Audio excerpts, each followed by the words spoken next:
Let's go over this and then we'll start. We won't be here for the whole period today, and I don't think we'll go over all the material I have set for today, but we'll get started. It doesn't really matter where my office is because you probably won't visit it, but it's over in Peck Hall, 352. At some point this summer, we have no idea when. It was supposed to start this week, I think. Peck Hall is going to be undergoing some kind of renovation, and they're going to be shutting it down by floor. So it could be beginning of next week. Third floor will be off limits, in which case I won't have an office. So office hours are by appointment. If you need to meet with me, more than likely what I'll do is I'll show up early here and just open the door. Okay. Best way to reach me is by email. This email, not D2L. I seldom check D2L's email because it's kind of, I don't like D2L email. It just doesn't work as well as the regular MTSU. So ted.sherman@mtsu.edu. And you can, it's sad to say, but you can reach me at that, probably a good 16 hours of the day. Okay. And I'm usually, if I'm not outside working or at the gym or something like that, I'll usually reply within an hour or so. I mean, it's almost impossible, unless you use my D2L email, for me not to reply within 6 to 8 hours. Because I check that fairly regularly. Make sure you're in the right room. This is English 2030, Experience of Literature. We meet 9 to 12, so supposedly Monday through Friday. Some days we will meet from 9 to 12. Some days we'll be out of here by 10:30, probably, okay? When we're doing the drama, we'll probably be here more of the full period. Maybe one of the short stories, but the poetry, probably not. And that's simply because I could cram in 30 or 40 poems in a 3-hour class period, but you'll never remember any of it. It'll just, and completely drain out of your minds, and I don't want that to happen. And I'll warn you right now, I'll go straight 3 hours. I won't take a break. If you need to take a break, by all means, get up, find a restroom, go out, suck on a cancer stick. I know we're tobacco free, but people do it anyways. Do whatever you need to do. Just, don't go off and wander down to Starbucks and come back an hour later, kind of a thing. But take 5 or 10 minutes as needed. The required text is this one. It's Michael Myers' Bedford Introduction to Literature, 10th edition. If you don't have the 10th edition, that's fine with me. The only reason I specify the 10th edition is, one, I've got it all marked up. Yeah, and my 6th, 7th, and 8th were all marked up too, and they kept coming out with new ones. But I've decided I'm going to stick with this one for a while. In 2, when I refer to page numbers, it's the page numbers in this one. So if you have an 8th edition, which has almost the same material, you just dropped a few poems and added a few others, your pagination is going to be different. So if I refer to, a comment or a word on page 276, it might be 256 in an earlier edition, okay? And I'll be referring to lots of page numbers as we go through here. Students with disabilities, you know who you are. You've probably already done what you need to do, okay? I'll just drop it at that. And if you are a student with disability, just stick around real briefly so I can talk with you after class. Like I said, we won't be here the full period. Okay? Class attendance, all that kind of stuff. The only part of this I really want to emphasize is the first 1, 2, 3, 4, 5 sentences, all the underlined things. Attendance is required and expected. We only meet 14 times because we have Memorial Day the last week. Okay? Of those 14 times, today is one, which is, in a sense, useless in terms of covering content of the course. We'll do some, but not a lot. And then the final day is also kind of useless because I'm not going to be teaching that day. You're taking the final and leaving. You'll probably be done in an hour. Okay? So that then takes us down to only 12 days. You can't afford to miss. Okay? So you get one absence. You don't have to take it. But if you want to take it, you want to have a long weekend, you want to I don't know, do a long weekend, Memorial Day weekend, and you want to skip the Friday before Memorial Day, have at it. I don't think I have anything scheduled. Well, there's a quiz, but have at it. But if you miss a second day, that is, you take a day because I allow you one, and then you get sick, your car breaks down on the way to school, etc., sucks to be you. Because that second one is going to drop your semester grade a full letter grade. So if you've earned an A, you get a B. If you earned a D, you retake the class, okay? A third absence, you get an F, okay? So just don't do that. Try to arrive to class on time. Again, I'm not going to talk about much of this other stuff. If you bring something to eat, which I don't have a problem with, I don't know what the policies are in this building, and frankly, I don't care. Bring something that is silent to eat. It's troubling to me when I hear somebody, crunching nuts or something, but it's even more troubling for the person next to you, who, from my perspective, it's kind of fun sometimes to watch because the veins start to pop out, if they flip out over noises and such, okay? So just don't. Don't cheat, all that kind of stuff we won't go over. You've got the grading scale, how grades are calculated. I add everything together. All the points you earn divided by all the points possible. It's really easy, okay? Because I'm an English major and not a math major. That's why I make it really easy for me. That, and I use my electronic brain. So 3 weeks. 3 weeks to cover 3 different genres, and this is supposed to be the experience of literature, which I think is an idiotic title for a course, but it should be an introduction to literature, okay? Which you don't need. You've all read some literature before in the past, but we'll go into, some of the nuts and bolts of details. So the first week, we do short fiction. Why short fiction? Because we only have 5 days for it. Actually, we only have 4 days for it, including today, okay? Why? Because Friday's devoted to drama. We've got 6 days for drama because it's a little bit harder. So I start off with fiction. Why? Because it's easier. Everybody's read a story before, okay? Drama is a little bit harder, but it's kind of like fiction. It's telling a story. It's just a story that is acted out.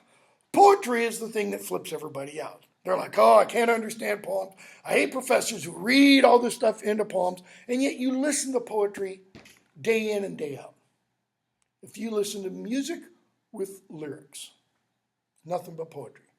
It doesn't matter what kind of lyrics they are, okay? Doesn't matter what kind of music it is. If it has words that have some kind of rhythm to them, it's poetry, okay?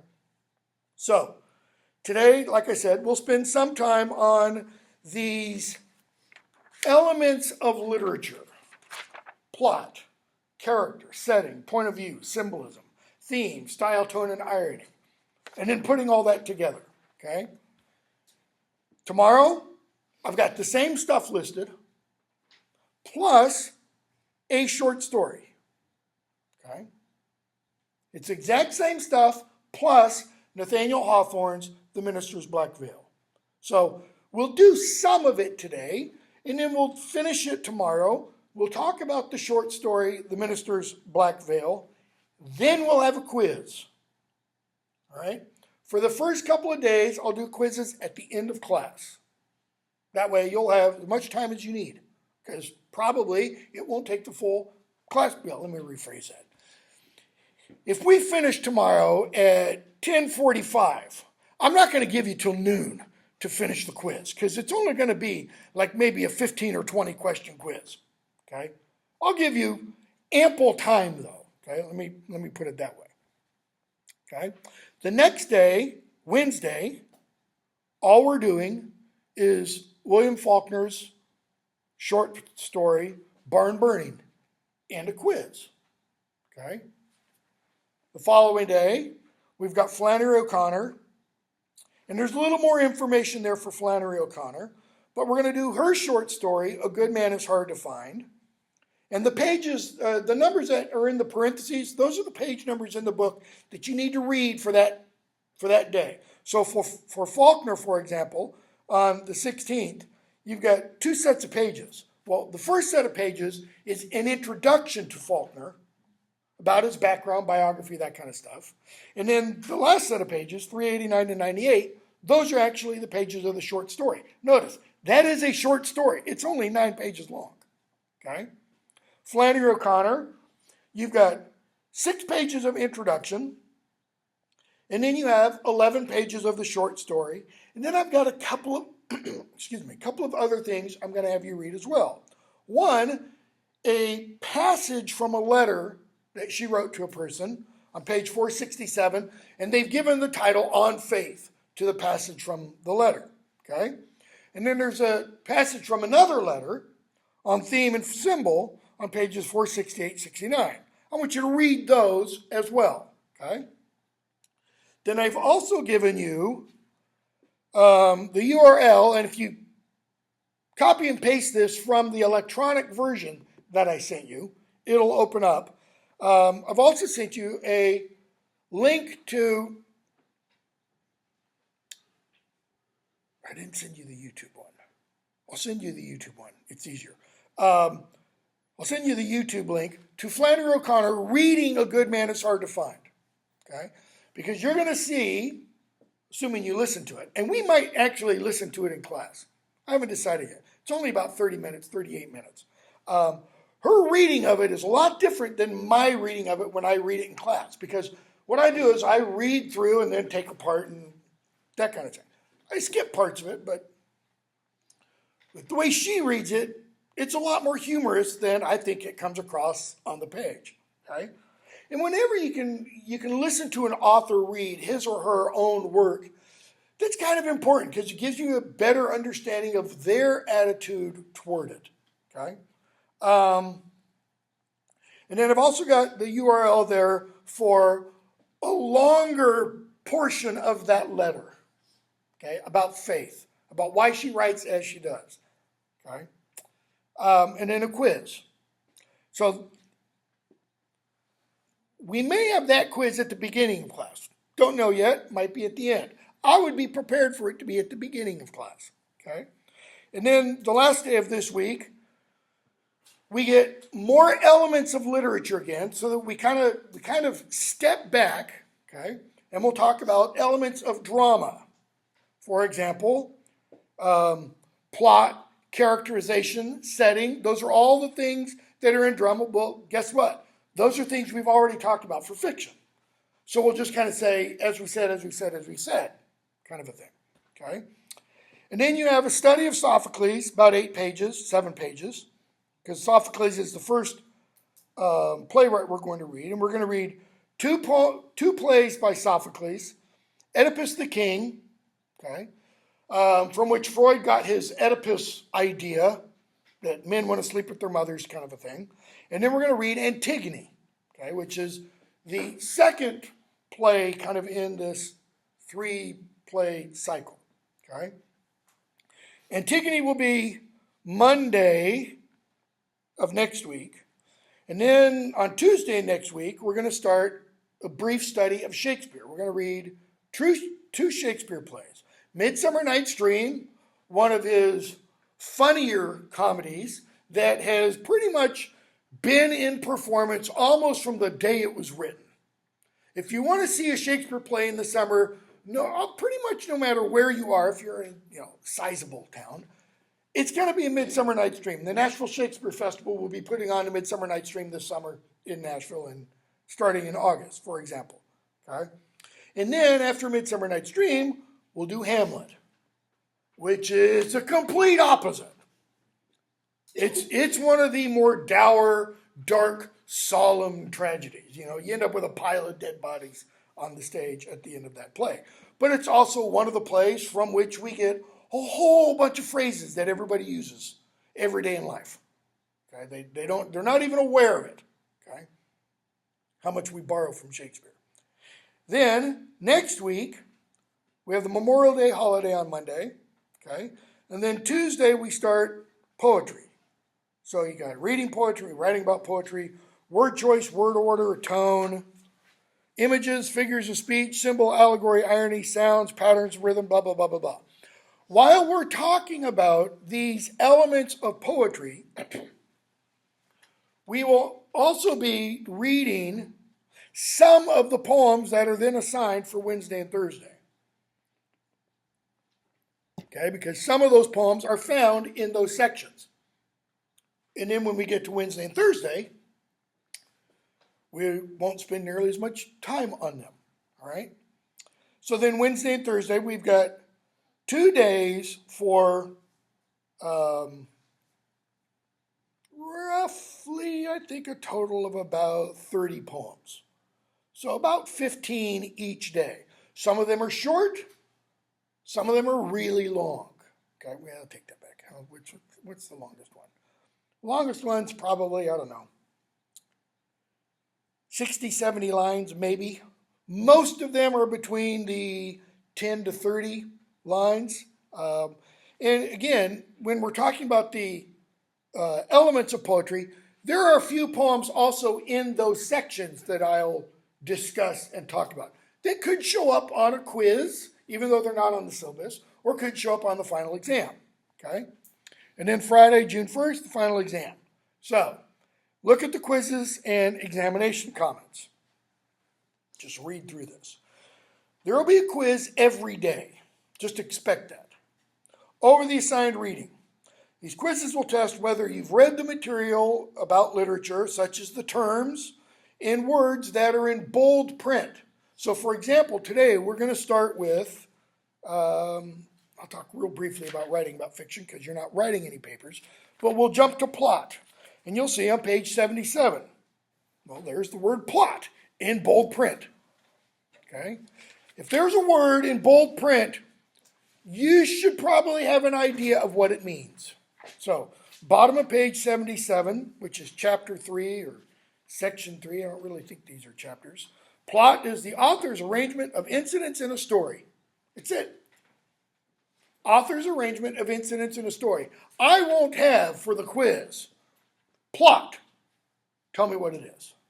I'll have something like, blank is the author's arrangement of incidents in a story. You fill in the blank. Okay? So I'll try to give you some information to help jog your memory. Okay?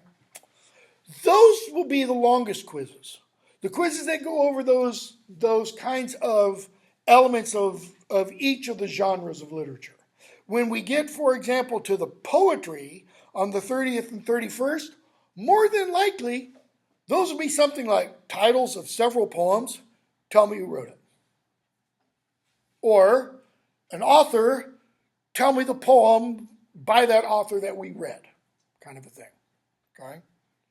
So, first couple of days, quizzes will be at the end of class after we've discussed the terms, and so that you'll develop an idea of what the quizzes will look like. Okay? Afterwards, quizzes will probably be at the beginning of class. For the stories, plays, and poems, you need to know who the authors are.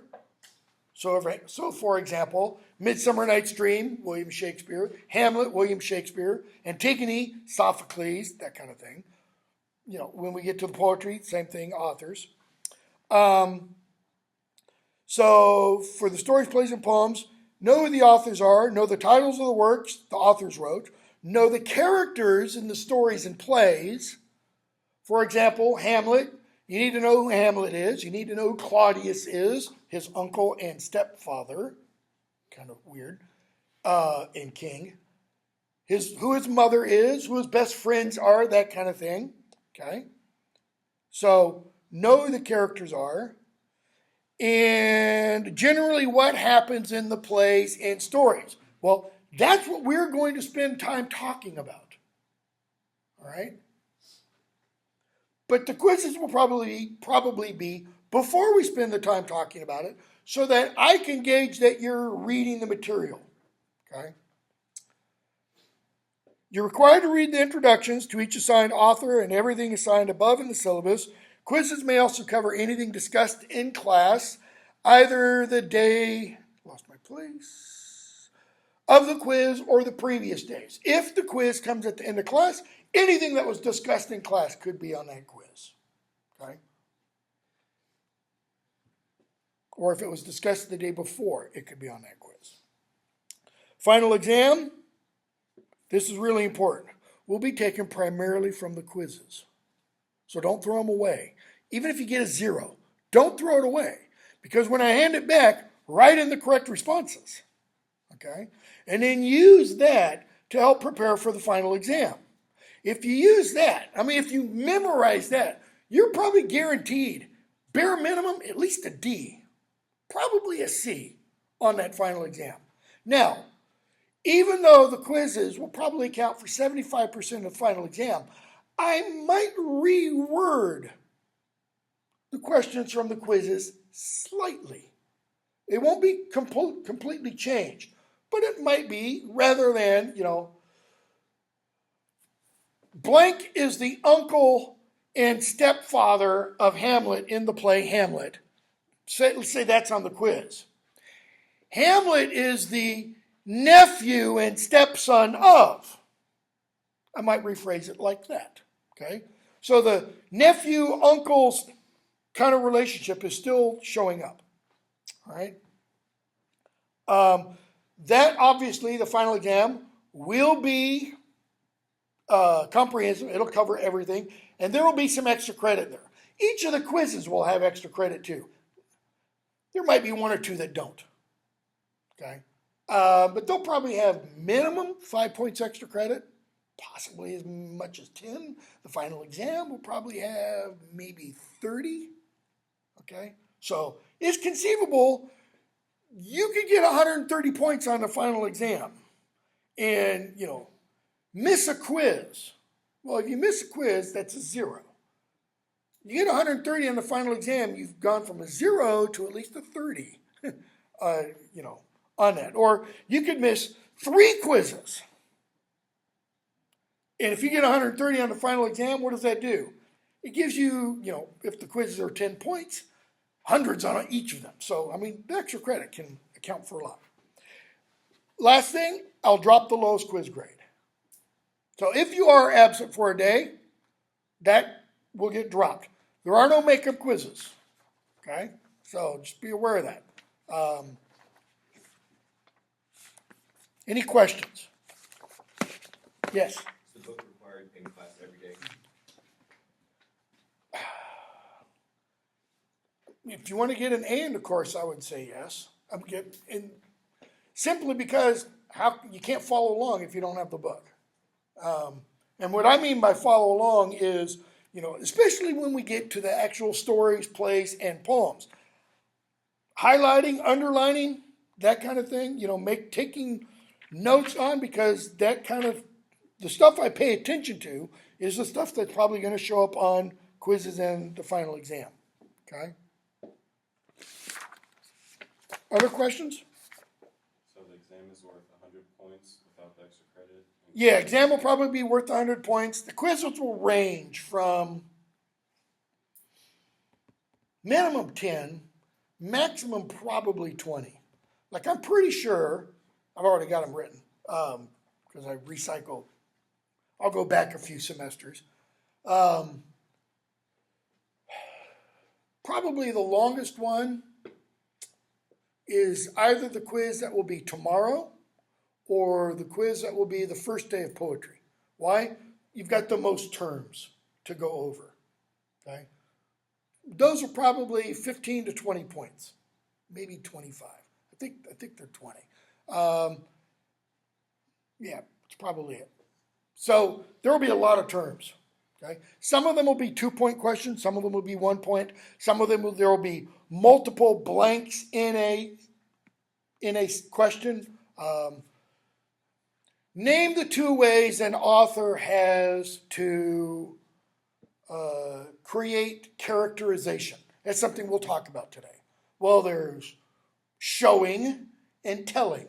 We can see what a character does, or the author can tell us everything we want to know, or everything the author wants us to know about the character. Okay? So that could be a 2-point question right there. All right? Other questions?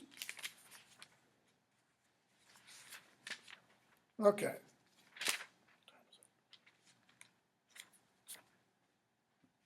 What, in your mind, how do you define literature? Anybody? Does it have to be Shakespeare? Okay. Written piece of work. A written piece of work. I have no idea what this is. Literature? Sure. What's the purpose of literature? As opposed to just what's the purpose of writing?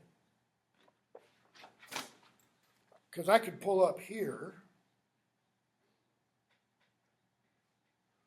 text messages. Literature?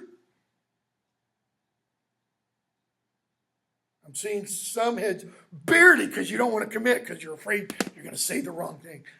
Barely shaking. No, that's not. Why not? I feel like just writing is just a way of communication. Writing is a means of communication. Okay? Writing is a means of communicating ideas, but it's not oral. Writing has been called, inscribed speech, right? Inscribed, because it's put on something else. Speech is all oral. Once you say it, it does what? It disappears. It goes off. Okay? Writing, so to speak, can be forever if it's on a durable material, that kind of thing. Okay? So, what is the difference? What does this thing even say? College education is moving to live text. I have no idea what that means.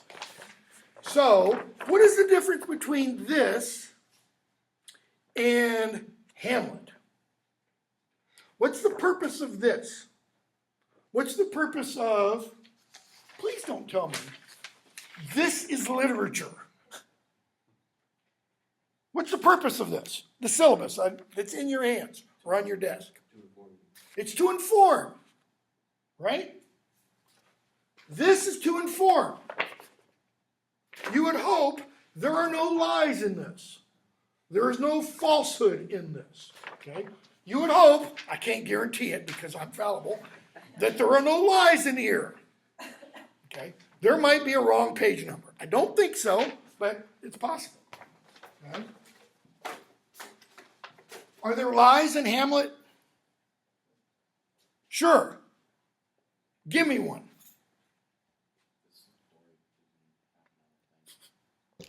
It's not true. It didn't really exist.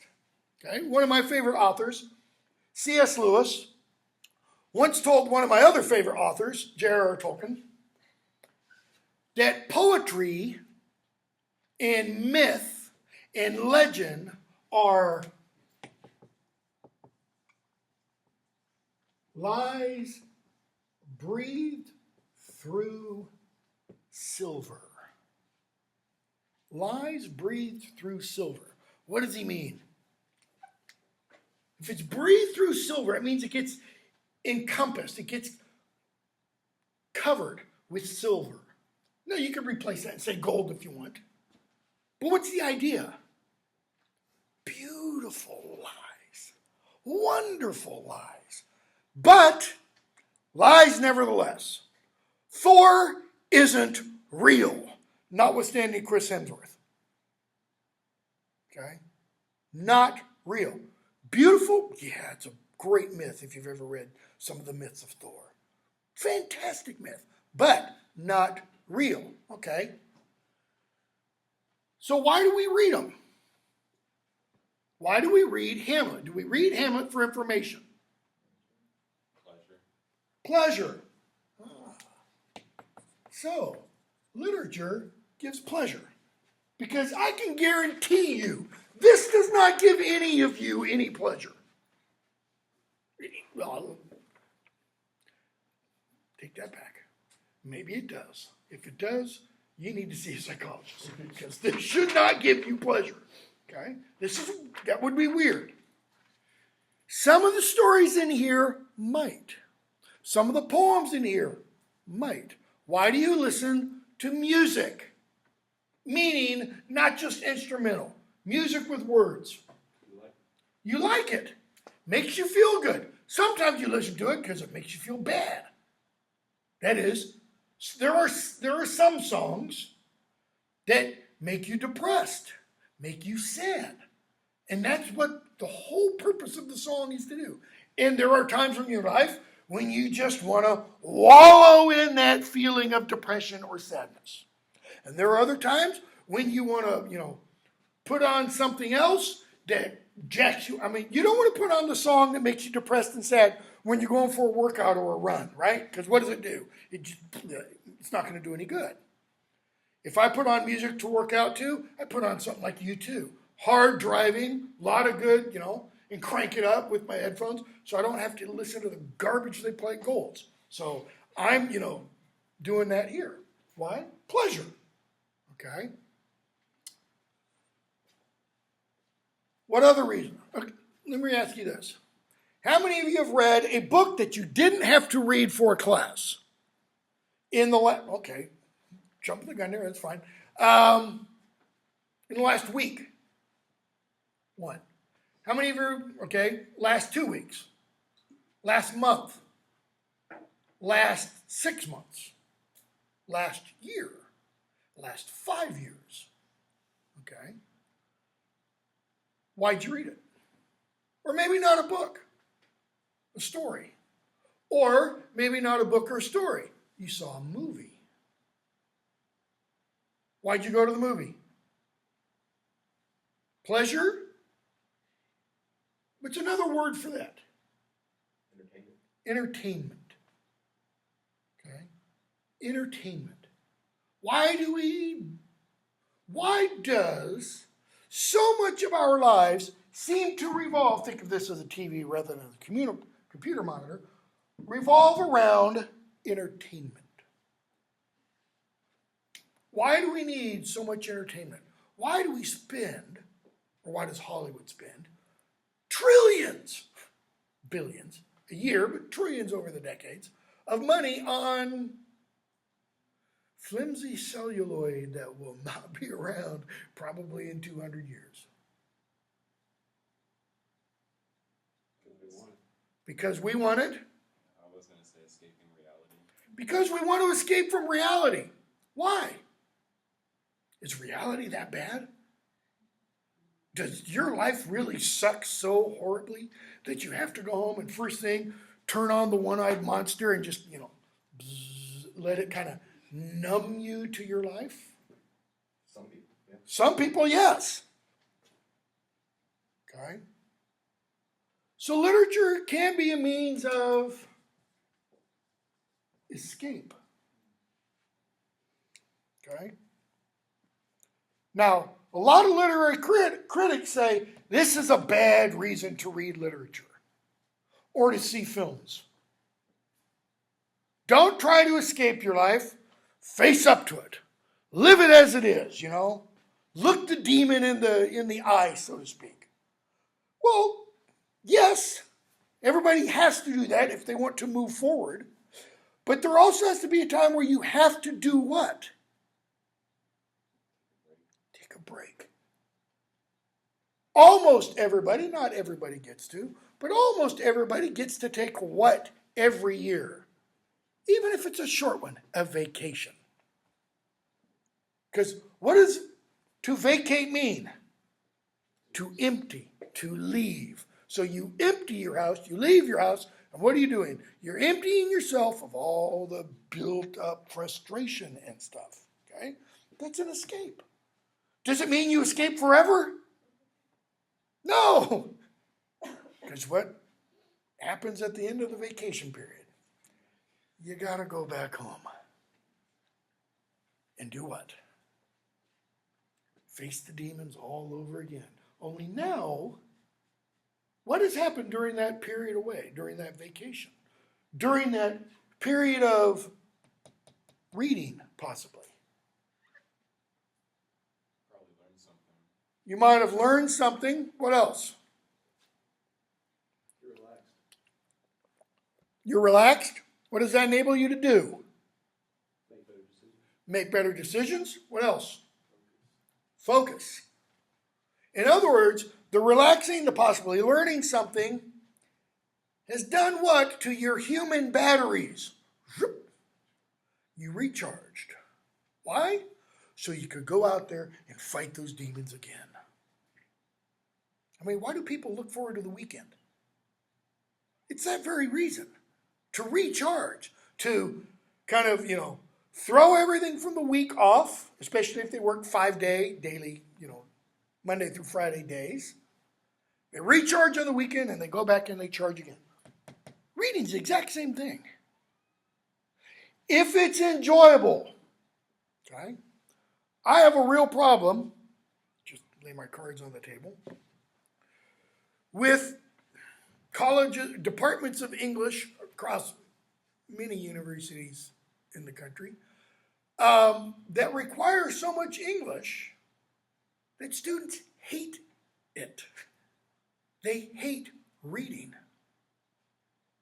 So rather than go home after work and pick up a book, it's the last thing I want to see. It's like Satan on a table, They want to go through and do that to it. So the first thing they do when they finish the semester, go to the used book buyer. Get rid of whatever it is and never want to open a book again. Rather than look forward to opening something and doing what? Escaping for a while. Recharging. Maybe even, what else can literature do? How many of you have read a story set or a story that was written 1,000 years ago? Anybody? What? It was, I think Greek mythology. Greek mythology. 2,500 years ago. Yeah. Okay. Why should you read Greek mythology today? I mean, we're going to read Oedipus, the king, and Antigone. They were both written in the mid-400s BC. Okay? So they're 2,500 years old. Why in the world should we read those today? Because students will say, what is its relevance? How is it relevant to me? Or the word most students will use today is, how is it relatable? How can I relate it to my life?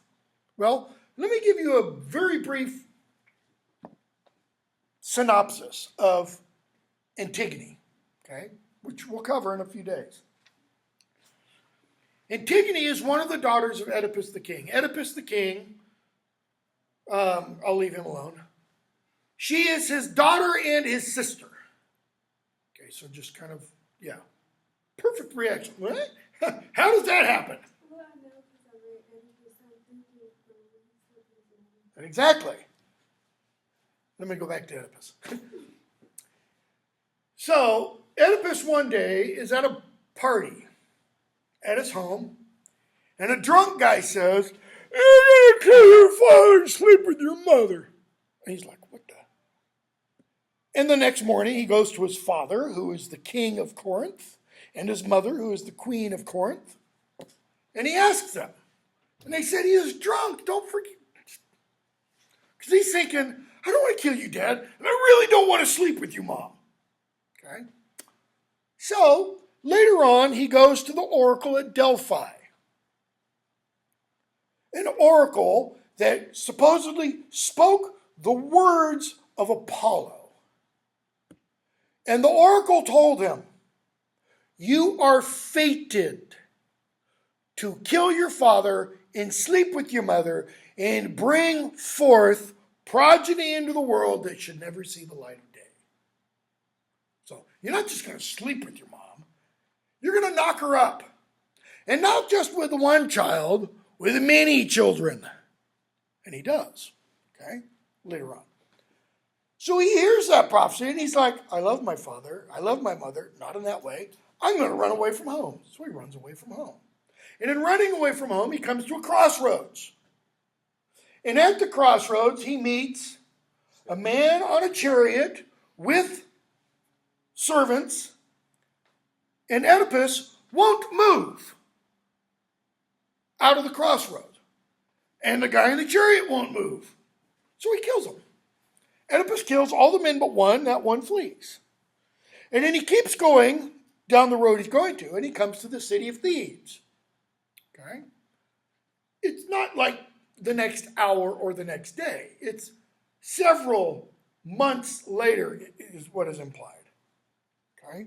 And the city of Thebes has a sphinx out in front of it. You all know what a sphinx looks like. And the sphinx has a riddle. Anybody know what the riddle of the sphinx is? I think it's like one has 4 legs at dawn, 2 legs at noon, and 3 legs at midday. Yep. Or in evening.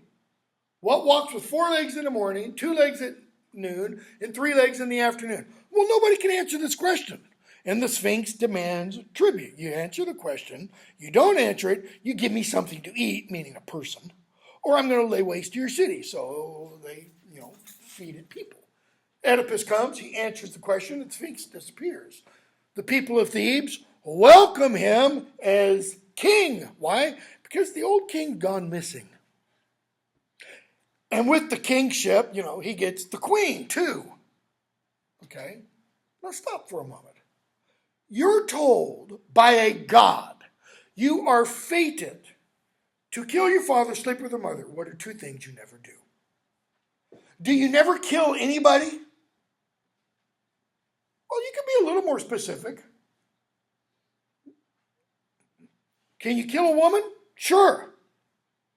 Because she's not your father. Be kind of hard. Okay? Can you kill a man? Sure. As long as what? He's not old enough to be your father. So, just make a mental checklist. Okay, I'm going to kill people, but I'm never going to kill a man old enough to be my father. So, I don't know. Let's be real conservative here. 10 years. If he's 10 years older than me, I'm not going to touch him. But Oedipus doesn't do that. Okay? So, into that play comes, you'll see, I'm giving away the ending, but his eyes are open, and he's like, ew, Mom! Suddenly realizes. So, he has 2 daughters. One of them is named Antigone. One of her older brothers, also Oedipus's children, okay, launched an attack against the city of Thebes. Why? Because he wanted to be king. Against his other brother, who already was king. They kill each other in open combat. Okay?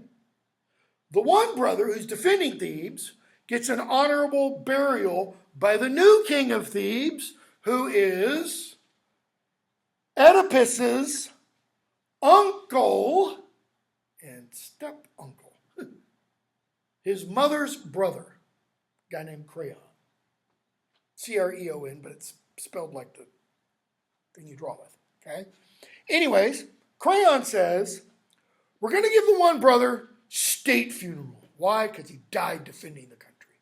The other brother, we're going to leave him out in the open for dogs and birds to eat. He doesn't deserve squat.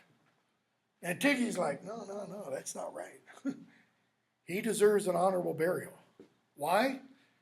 In the Greek system of thought, everybody deserved to be buried, whether they're your enemy or not. Why? Because the gods beneath the earth demand it. So, she breaks the law. Civil disobedience. She breaks the law. He finds out.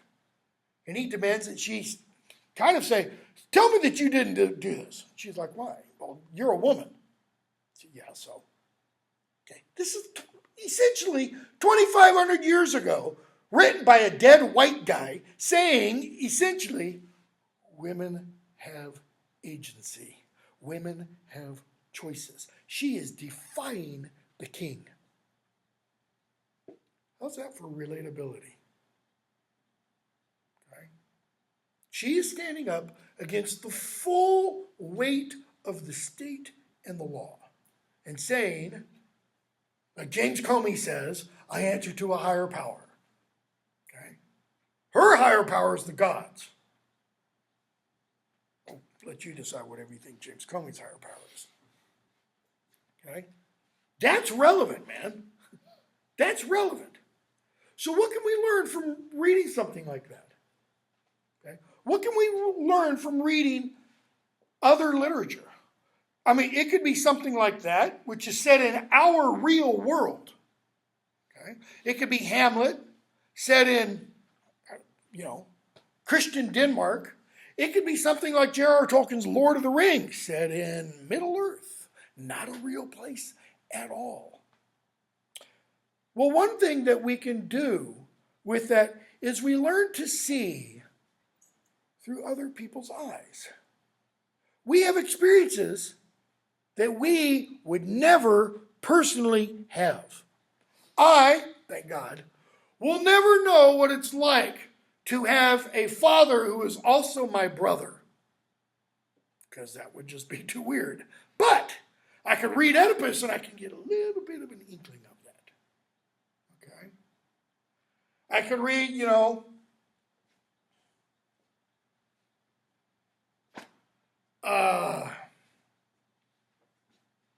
Frederick Douglass's autobiography, and I could get a little understanding of what it's like to be a freed slave.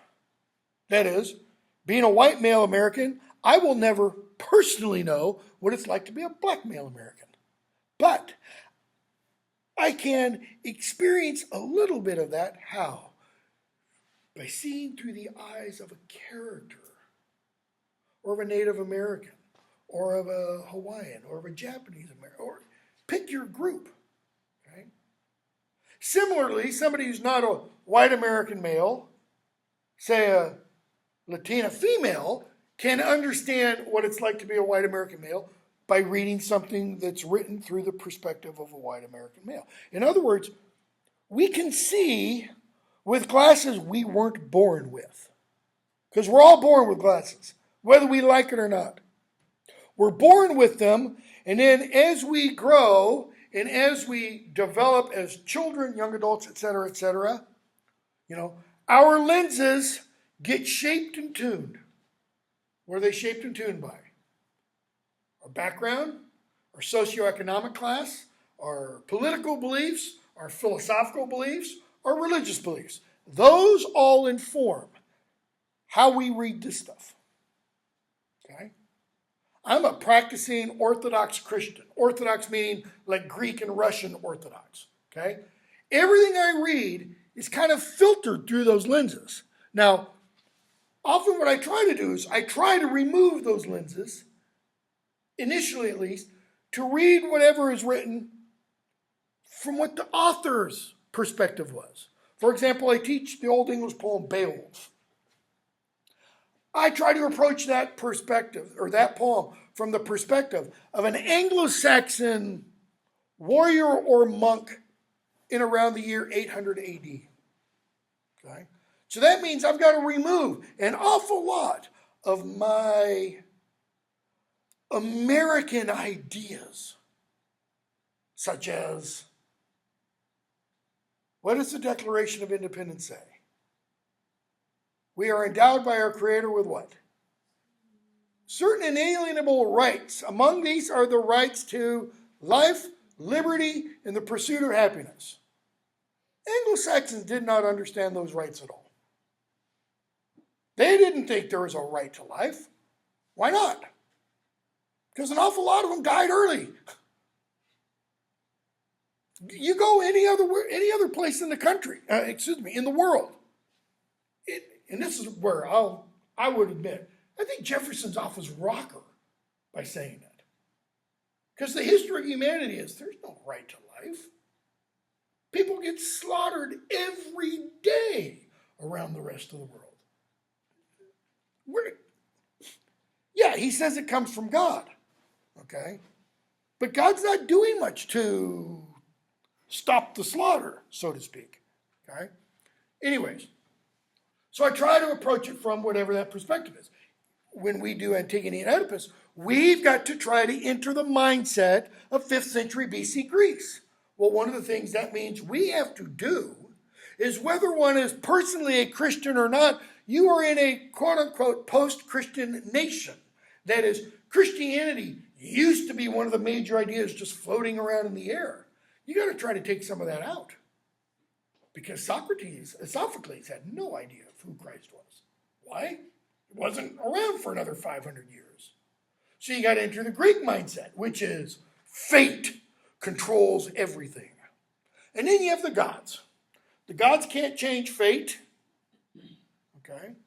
But they can play around with our lives an awful lot. And according to Greek mythology, they did, okay? So you have to, get into that mindset where the person right next to you might actually be a god, pretending to be a human. Happens all the time in the Iliad and the Odyssey. Okay? Doesn't happen in Oedipus the King. Doesn't happen in Antigone. All right? So that perspective, if you think that, throughout our lives, we're always seeing things like this, head on. Okay? It means step 1 degree over, and then you see what? You see a little bit differently. In the Harry Potter novels, I teach a course on Lord of the Rings and Harry Potter. Harry has to go to a place to buy his supplies for school. What's that street called?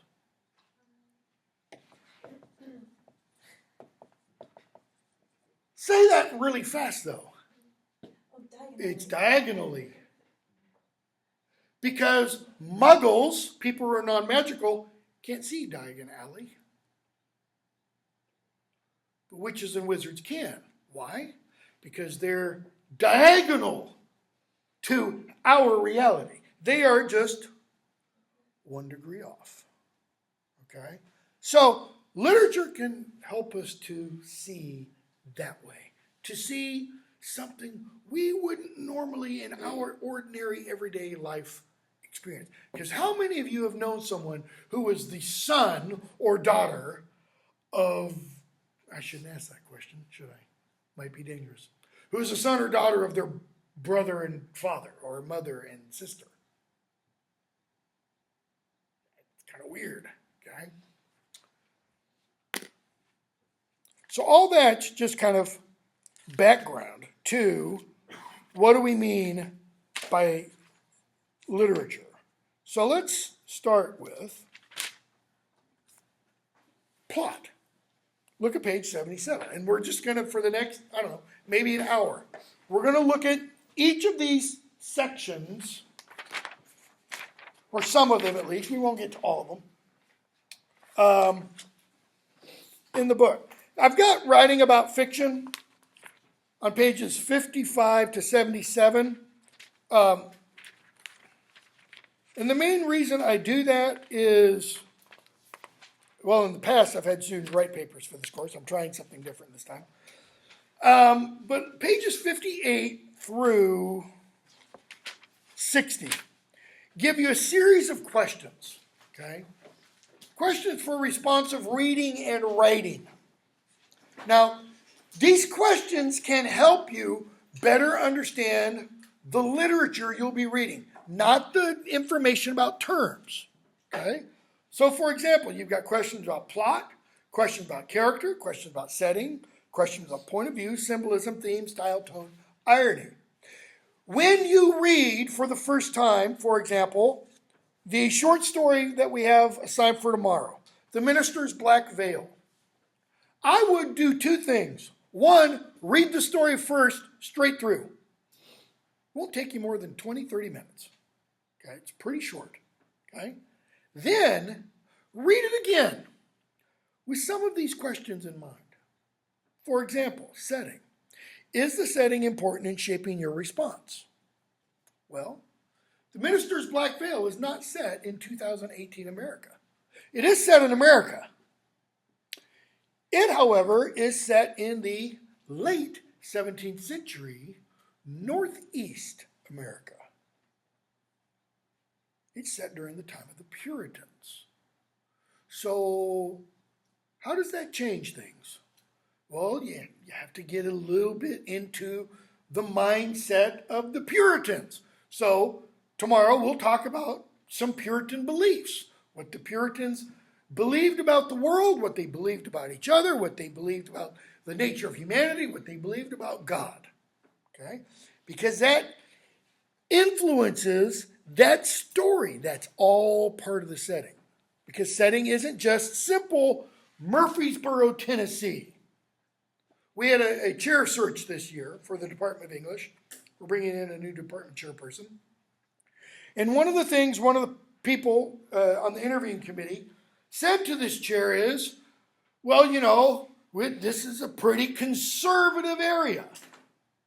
So that's not talking about just Murfreesboro, the topography, the kinds of plants. That's what? That's the intellectual atmosphere. One other thing that could have been said is, this is the buckle of the Bible Belt. Or it used to be. So what does that kind of imply? That's something else. Now, if the person were interviewing for chair in San Francisco, you wouldn't be able to say that. Okay? So setting is kind of the ideas that are also popular in that particular place. So when you read through a second time, think of some of these questions. Plot. Does the plot conform to a formula? We'll talk about plot in just a moment. Character. Do you identify with the protagonist? That is, protagonist means chief sufferer. We'll talk about that in a moment. Do you identify? I saw several eyes kind of go up when I mentioned Harry Potter. How many of you, if you've read the Harry Potter novels, become Harry Potter as you're reading? Because that's what Rowling wants to happen. She doesn't want you to identify with Lord Voldemort. She doesn't want you to think, Voldemort, he's the real hero of the story. No, he's not. Okay? Plot. Now let's go on to plot. So, bottom of page 77. What is it? It's the author's arrangement of incidents in a story. Okay, so that's a long description. What's a shorter way of putting that? Story. Longer than that. What's between the first and a single word answer? It's what happens in the story. Okay? It's it. It's what happens in the story. Okay? So every story you can outline by plot. You know how they do that for films? Script, keep going. Scenes, keep going. Screenplay. Keep going. If it's something like Marvel's Avengers, or whatever the latest one was, Infinity War, you have storyboards. So that you would have a room like this, and the walls would be filled with essentially visions of every scene. Okay? Not illuminators, illustrators, the old Disney stuff, illustrators would draw, kind of snapshots. And you go all the way around the room and you can watch the whole thing that way. Or you get a basic idea of the whole thing. Okay? You could do the same thing by going to the movie. You could, first scene. What is it? Next scene. Because notice, in a film, it's not continuous, right? You go from one place, boom, to another place. Well, that's a change of scenes. Okay? So it's what happens in a story. Okay? But how does the author tell that? Well, look at page 78.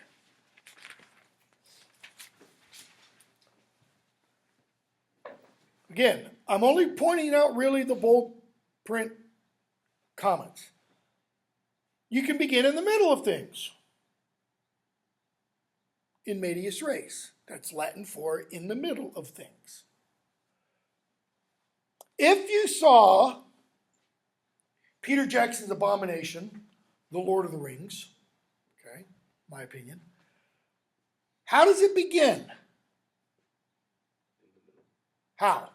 Tell me. Okay?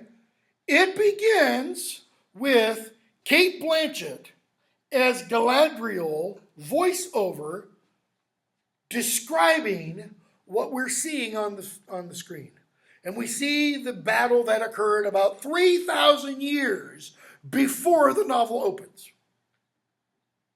That's how Peter Jackson gives us background information that Tolkien gives us in 2 chapters. Okay? So it drops in the middle of things, and then in the Jackson version, it jumps to flashback. That's the showing us this stuff. Okay? So you've got in medias res, in the middle of things, flashback, And then what's the obvious one that's being left out? It's going to be discussed later. Chronological. You start at the beginning, you go through the middle, and you get to the end. Okay? That's chronological. Beginning, middle, end. People often say, well, how do you start something? Start at the beginning. Tell me what happened, kind of thing. Okay? Then you get, even though it's not part of plot, the word character mentioned. We'll talk about character a little bit later. Okay? So skip the example from Tarzan of the Apes. Go to page 83. This is all still part of plot. Exposition. What's the exposition? It's background information you need in order for what you're reading to make sense. But authors don't give you all that background information at the beginning. Why? It's boring. Okay? So, Tolkien starts The Lord of the Rings with an unexpected party. A long expected party. The Hobbit begins with an unexpected party. Okay? And in that party, we find out the party is for one reason, to make it easier for Bilbo Baggins to get rid of the ring, to give it off to Frodo, his nephew and heir. So that chapter ends and we get the second chapter, The Shadow of the Past. The Shadow of the Past is all exposition. It is all Tolkien telling us, the readers, what we need to know about the ring, about why it's dangerous, about why Frodo needs to leave the Shire. Okay? The rest of that book, he runs off to take the ring out. We get to the second half of the Fellowship of the Ring, and we have a chapter called Many Meetings, where Frodo meets up with people that he's been separated from for a while, and then we get the next chapter called the Council of Elrond. That's the second major exposition of the entire novel. Those two chapters, Shadow of the Past and the Council of Elrond, serve as the most important chapters because they give us all the background information we need in order to understand everything that's going to follow after that. Okay? J.K. Rowling does the same kind of thing in the Harry Potter stories. Harry doesn't know anything about his background until he meets Hagrid, the keeper of the keys at Hogwarts, who tells Harry, oh, your parents didn't die in a car accident. They were murdered by an evil wizard who tried to murder you too. That's why you have the scar, etc. And you're going to be a great wizard one day, Harry. And his mind's blown. Okay? Notice, our minds are blown too, because we don't understand that. We get a little bit of indication in the first chapter, but Harry doesn't know that. Okay? So that exposition is giving us necessary information in order to understand the story. If you've seen Marvel's Infinity War, what must you have seen in order for that film to make any sense? The other 10 years movies. Okay? Yeah. All of them? Do you really have to see all of them? Do you really have to see Spider-Man? No. Do you really have to see Iron Man? No. You need to see the previous Avengers. You really need to see Thor Ragnarok. Otherwise, you have no understanding, why is Thor and the Asgardians on this spaceship? And why is Hulk with them? That doesn't make any sense. Watch Thor Ragnarok and you'll completely understand. I was so behind. Okay? That's and I was like, all right. When you build, the Marvel Universe, cinematic universe, when you build film upon film upon film upon film, that means in order to totally, you got to go back. Because, there were parts that I'm thinking, I don't remember. I know this had something to do with the Age of Ultron, which was a horrible film, but, okay. So, exposition is pretty important. Now, in fiction, and you're going to see the same thing's going to apply to drama. Or to tragedy at least. You can draw it as having a structure like this, a pyramid structure. Okay? Here's the beginning of the story. Here's the end of the story. Here's the climax of the story. And so you have, on this side, the rising action. Well, what's the rising action? What do you have to have in every story? Complication or conflict. Every story has conflict. People say, oh, if we could just get rid of all conflict in the world. You know what we'd have? Death. One of my favorite films, Princess Bride, one of my favorite lines of all film history, life is pain, Highness. Why? It's a struggle. It's not meant to be easy. What happens when you don't use your muscles? They atrophy. Life, living, is a muscle. It's got to be used, okay? So, every story has conflict of some kind.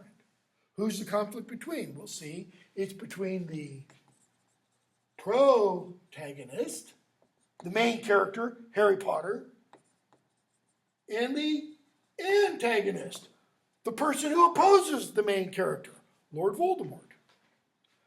Infinity War, is there a single protagonist? No, there's a hell of a lot of them. It's all the Marvel's Avengers and Thanos, whose very name means death. Okay, comes from Greek. Okay, so you've got the rising action, a complication that intensifies the situation. Well, we'll talk about that when we get to the story tomorrow. Then you have conflict, which everybody knows what that is because none of you have lived in a bubble. Foreshadowing. What's foreshadowing? Everybody in here knows because you've all had some kind of English before in high school, okay? So, author giving you a hint of what's going to come later on. There's some great foreshadowing in Infinity War. I mean, here's some really, really cool foreshadowing, okay? Protagonist or hero that we've talked about. The P-R-O-T comes from protos, which means first or chief. Agonist comes from agon, which means suffering. So the protagonist of a story is really the person who suffers the most. Because of the Greek idea is that the person who suffers the most, that's the really heroic individual. Especially if they overcome the suffering. Harry Potter, Frodo, etc. Okay? Antagonist, the opposite. And it could be hero or heroine. Not the kind you shoot up. I actually had a student confuse that one time. Suspense, everybody knows what suspense is when you're not sure what's going to happen and the author just keeps building and building and building. Like towards the ends of Infinity War, I won't say anything about what happens at the end, but not what I expected. I'll just leave it at that. Moment of greatest emotional tension, the climax. Where does that come, say, in...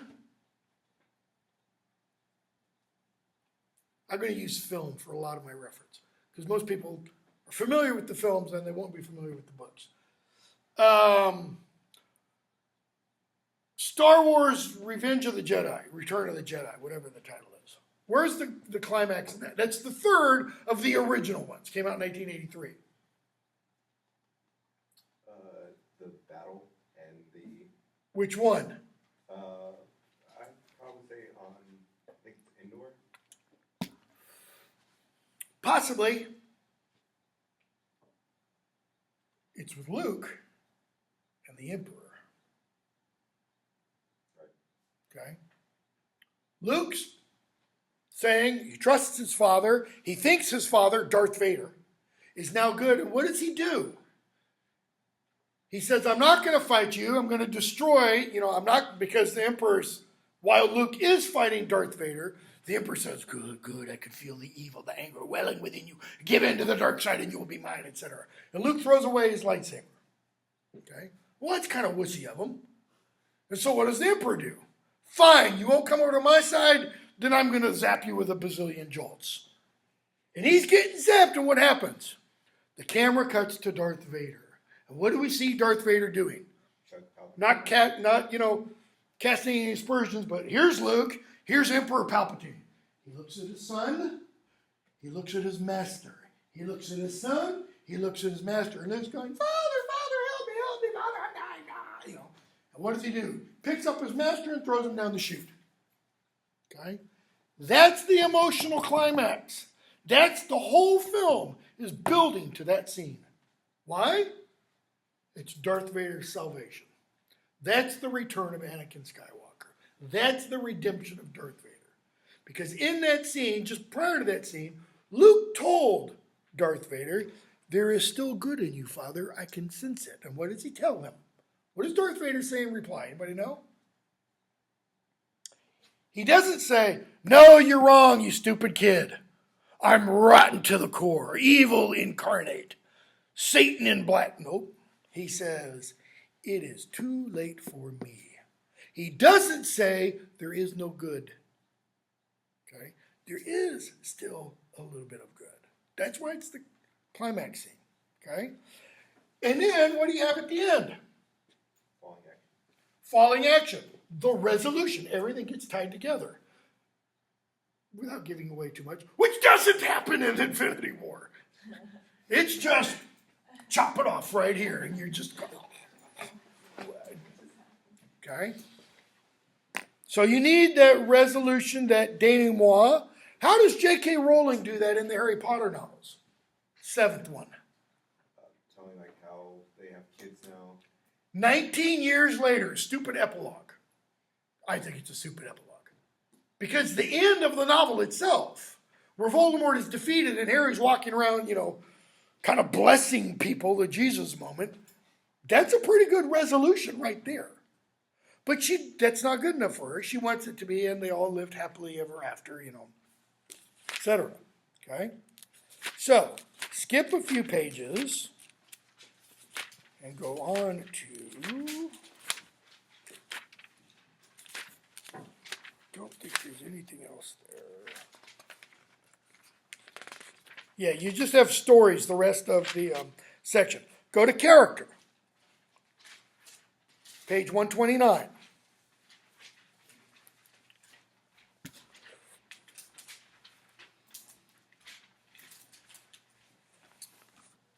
So, what are the methods by which authors create people?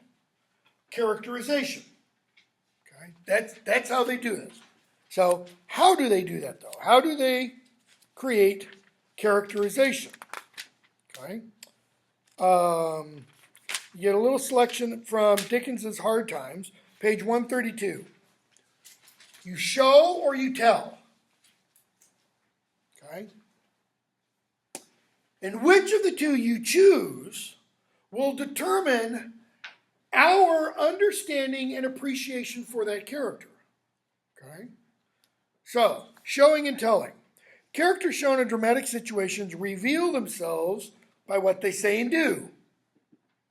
That's showing. That's we see a character act out. Iron Man. Iron Man often comes across as what kind of a person?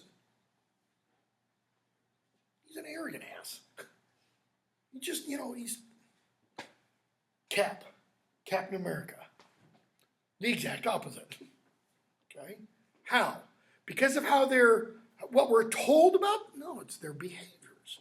Okay? So, 133. Characters can be convincing or not.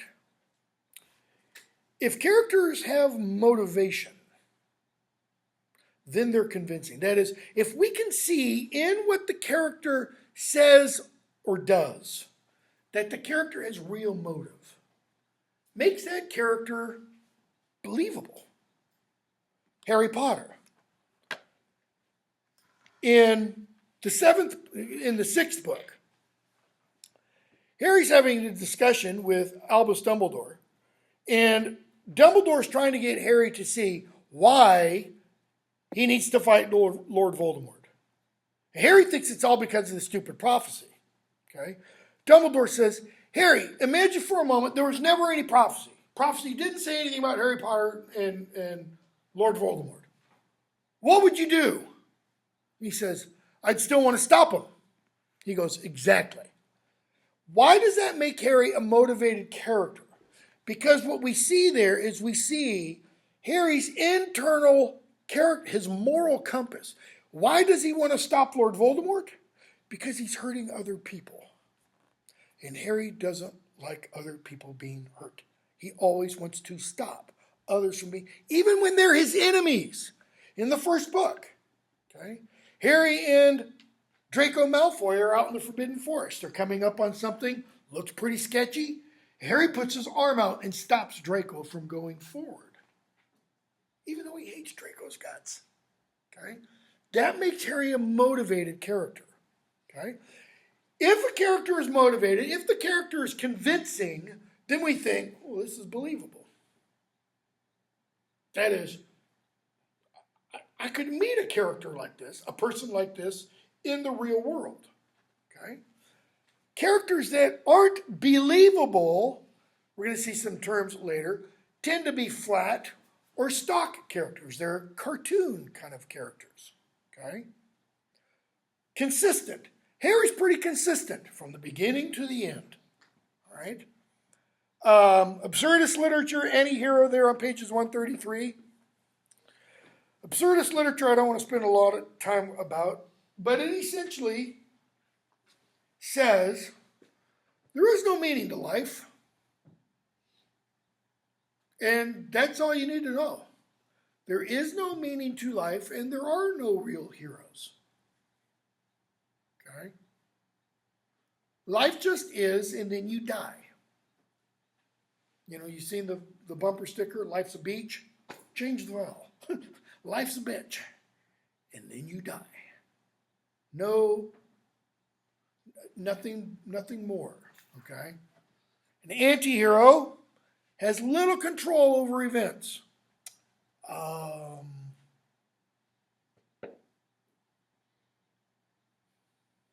Trying to think of a good character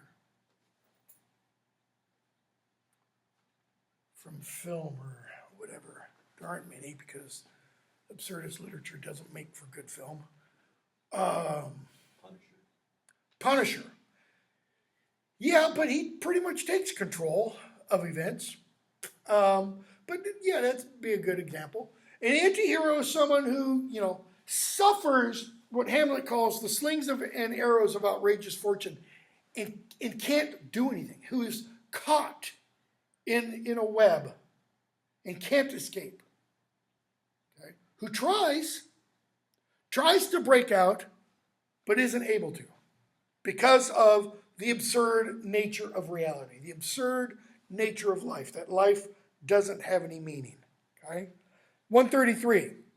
Dynamic character changes. A static character doesn't. Okay? So dynamic grows. Tolkien's Lord of the Rings. Frodo's fat, dumb, and happy at the beginning of the Lord of the Rings. At the end of the Lord of the Rings, he's no longer fat, he's no longer dumb, and he's no longer happy. Why? Because he has suffered a great deal. His eyes are opened to the wider world. He now sees a lot of problems in the world. Okay? Luke undergoes a lot of change. Luke, at the beginning of the Star Wars saga, is all, wide-eyed and, I want to go out and be a great, and at the end, especially at the end of the most recent one, he's pretty much a pacifist.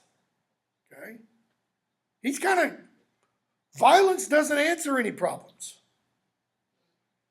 Foils help bring out the characteristics in other characters. So, for example, in the Harry Potter stories, Draco Malfoy is a foil for Harry. Why? What motivates Draco? Draco. Everything's about him. Harry? Just the opposite. It's always about everybody else. When Harry focuses on himself, that's when bad things happen to him. Okay? Then you have 134, flat characters, stock characters, round characters mentioned. Flat character embodies one or two qualities, ideas, or traits that can be readily described in a brief summary. Many of the Marvel characters are like this. Hulk, smash. It's pretty much it. Hulk, smash. You don't go to Hulk for a deep philosophical insight into the meaning of life, because it's smash, Nor would you really go to Tony for that. Who do you go to for that? Vision, Cap, maybe, Stock characters are particularly popular in formula fiction, television programs, action movies. TV, stock characters, fathers, tend to be what? Bumbling idiots, for the most part. Okay, I mean, that's how they tend to get portrayed. Well, what other kinds of characters are stock characters? The bad guys. The bad guys, what does almost every evil character, I was glad they didn't do this in Infinity War. What does almost every evil character do in a film? Think of the Die Hard films. All the bad guys in the Die Hard films do this. Just before they get their comeuppance, they monologue, right? They go on and they explain their evil plan, and then the good guy comes in and rescues the day, okay? Round characters are complex, okay? Harry's very round. He's very complex. Someone who's also round in the Harry Potter novels, Neville Longbottom. He grows, he develops, okay? The Marvel Universe, I think Cap or Bucky. Boy, does he develop and grow and become identifiable, okay? Or someone that you can identify with. Black Widow, she's pretty much, she's good for fighting. There's not a lot of depth there like there is with some of the others. Okay, go on to, because that's all we're going to talk about with characterization. Go on to setting.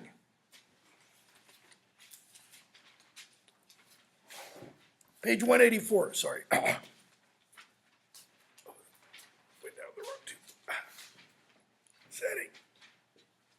184. Context in which the action of the story occurs. Sorry, it went in my lungs, not my throat. So the setting is everything that is the context. So, in film, it's all the different locations, whether it's Wakanda, in Africa, or the planet Titan, or whatever planet, Asgard, I guess it's Asgard, or, all these other places. If it's, Harry Potter, the main setting is Hogwarts, but you do have other settings. You've got London at times, okay? You've got the Hogwarts Express. The train can serve as setting, okay? But those are all physical locations. Setting can also be what? Yeah. Well, it can be the time, so the time period. It can be place. It can be social environment.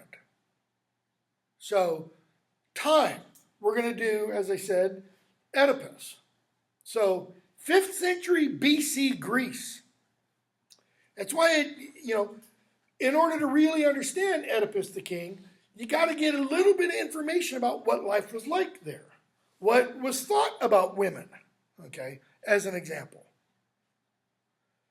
Settings create atmosphere and mood. We're not going to read it, but there is a short story in here in the section on setting. Short story by Ernest Hemingway called Soldier's Home. It's a great little short story. Strongly encourage you to read it, especially if you served in the military, as Hemingway did, I think. It's about a guy, Eugene Krebs, who fought in World War I and then goes back home to, I can't remember the name of the little town, but it's a small town in Oklahoma. Small town, like 500,000 people. 500 or 1,000, not 500,000, okay? Small town. So he's been off to the fields of France. He's seen the carnage of war. He stayed in Europe for a little while after the war, and then he goes back to Podunk, America. How would setting affect the character? Because most of the people in Podunk, America, one, have never been outside of Podunk, America. 2, they've never been outside of Oklahoma. 3, they've never been out of the United States. 4, they've never been to France. 5, they never lived through the war to end all wars, carnage of which had never been seen before. And this guy sees, experiences, and goes back, and his parents expect him to be little Gene that he was before he went off and did horrible things for his country. Horrible things that had to be done. Okay? But those horrible things changed him. So, setting can be very important. Setting can be life-giving or life-stifling. Everybody in here knows this. You've been to places before where you walk in the door and you immediately, you either feel that chill or you feel that oppressive nature. Maybe it's the parents in the house who so beat down their children that it's like you walk in and it's just, ugh. And there's other places you go in and it's everything's just full of life and joy and happiness and such. Okay? So, that's pretty much setting. So, it can be place, it can be time, as it said, it can be social environment, it could be the ideas of the period. Think, for example, the difference between a TV series, because there were some, set in 1980s America as opposed to a TV series set in 1960s America or set in 2018 America. You would not see, I'm going to date myself a little bit, though I never watched the series because I didn't like it, Will and Grace, a now defunct, but it's coming back apparently, TV series in 1965 America. Why? Because everybody knows there were no gays in 1965 America. Being facetious. You didn't put gays on TV. Okay? You didn't put a lot of people on TV in 1965 America. Okay? So that time aspect, can be extremely important. Point of view, chapter 6, page 215. Told you, man, we're just going to zip right through a whole bunch of these. We'll probably go to about 11. So if we get through all of them, then fine. Point of view. What is point of view? Who tells us the story and how it is told? Who tells the Harry Potter story? Does Harry tell it? No.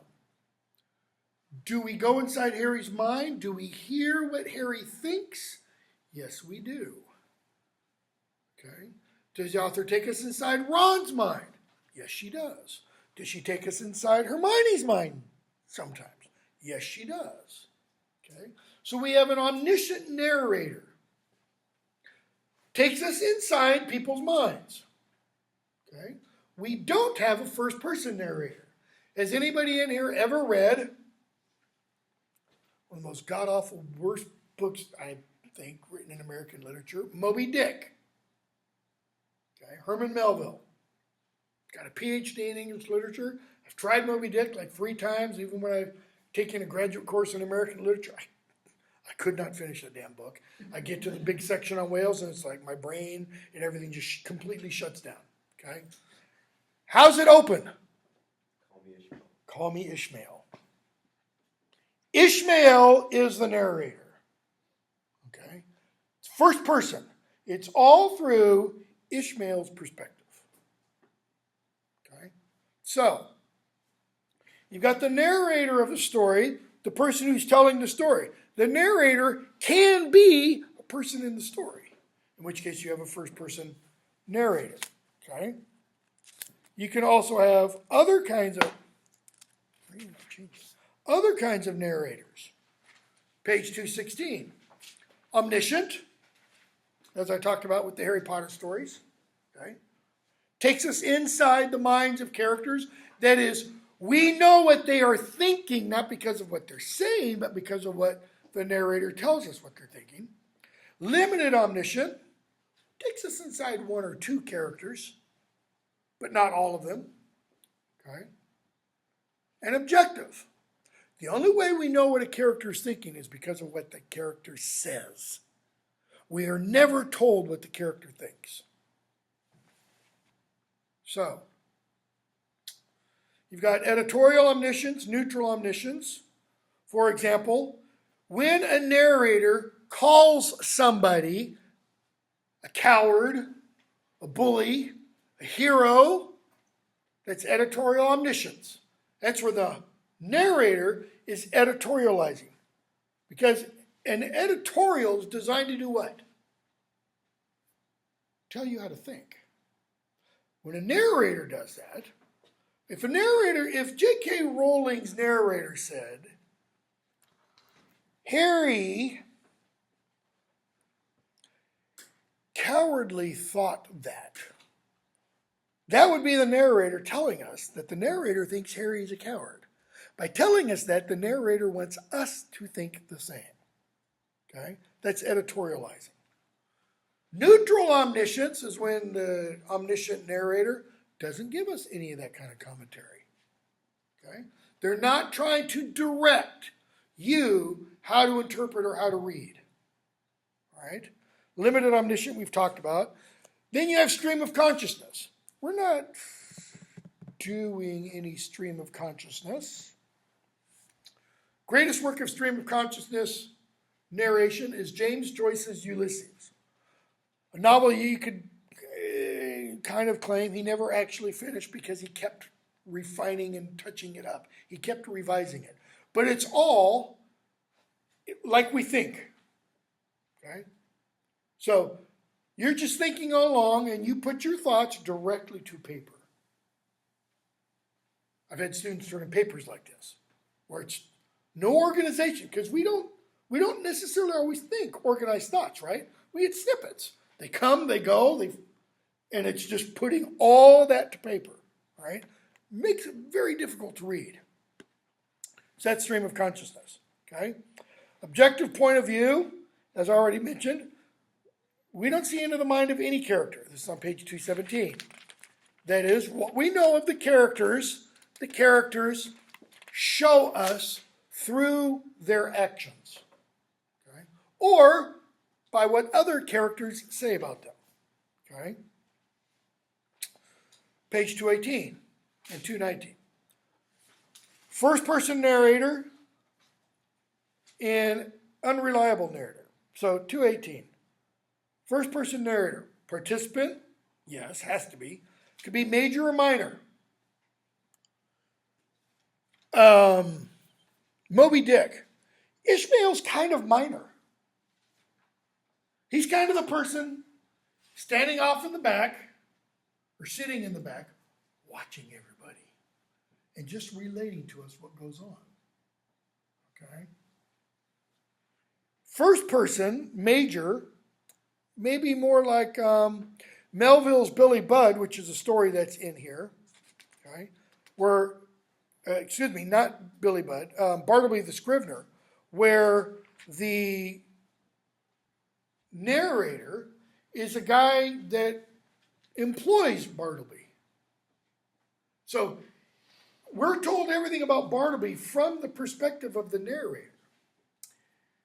That narrator, however, because he's a major character and because he has involvement with Bartleby, he's trying to guide our perspective. He wants us to think nicely of him. So because of that, he's an unreliable narrator. Unreliable narrators are modern, 19th century forward. So that when you read a story from 1600, or you read an old English poem like Beowulf, where you have several people who say things, you're not supposed to read something like that and say, yeah, but maybe Beowulf isn't telling the truth. Or maybe Hamlet's lying to us. Other than the places when Hamlet says, okay, now when I act so-and-so, don't let others know that I'm acting. Okay? When a character in a play speaks directly to the audience, it's called an aside. Well, there are two times. One, it's called an aside. The other one, if the character is the only person on the stage, it's called a soliloquy. The soliloquy is when the character is showing us his or her inmost thoughts, what they really truly believe. Okay? Let's see here. I don't think there's anything else really on. No, there's not. Go to symbolism. This is what usually causes students problems. Why? Because a symbol is a person, object, or event, page 265. Person, object, or event that suggests more than its literal meaning.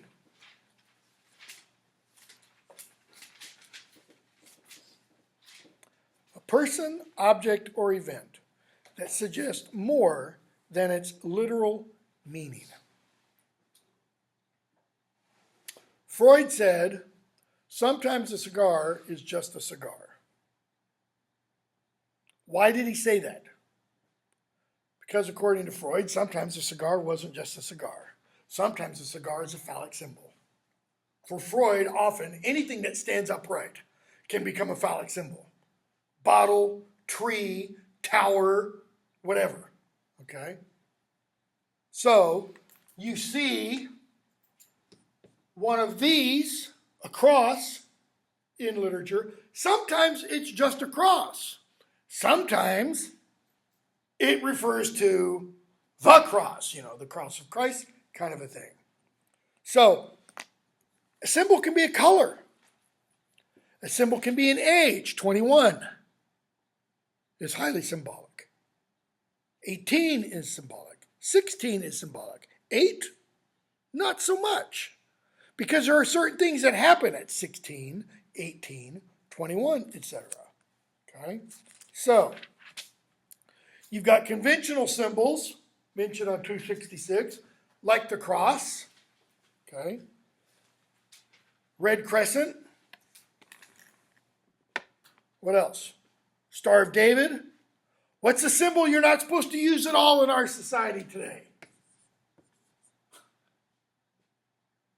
If I had handed out your syllabus and had a big old swastika on it, I would bet you, the money I no longer have in my wallet because I gave it to my wife, that I would probably get some kind of complaint lodged with the dean or student affairs or something. This person's a racist. He's got swastikas on his, Even though 5,000 years ago, that was symbolic of the sun. It was like a starburst. It's only because of a crazy man, a little over 100 years ago, who appropriated the symbol and made it bad. Kind of like the name Lucifer. Lucifer's a great name. It means bearer of light, bringer of light. But there's a, entity that had that name that is no longer called that. Okay? So, conventional symbols, rising sun, green to indicate life, black to indicate mourning, okay? Yellow indicates joy and happiness. Red indicates passion and heat and fire, okay? Blue indicates water. We're going to see in a short story in a few days. Literary symbol can be any kind of traditional, conventional symbol, but it can also be established internally by the total context of the work in which it appears. For example, Harry Potter has a lightning-shaped scar on his forehead. Okay? Now, some literature can be highly symbolic, but the symbolism can be controlled. That is, the author is using the symbolism solely for one purpose, and you're not free to interpret those symbols in other ways. That's allegory. Okay? Say, for example, Captain America, rather than having a shirt with a white circle and a shield and a star in it, let's say for a moment that star was not a star from like the American flag, but a Star of David six-pointed star. Okay? that would have a radically different meaning.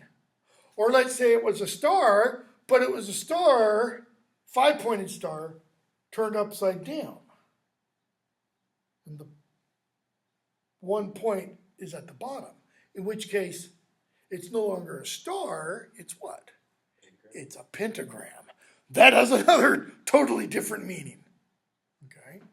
Or say it's not a star at all, but instead it's a cross. Totally different meaning. Okay?